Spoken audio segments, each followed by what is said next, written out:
область.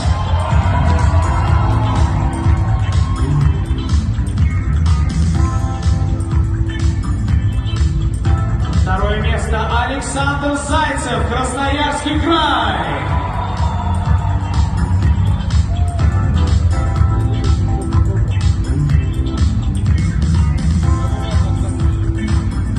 И первое место, золотая медаль, Антон Манснев, город Москва.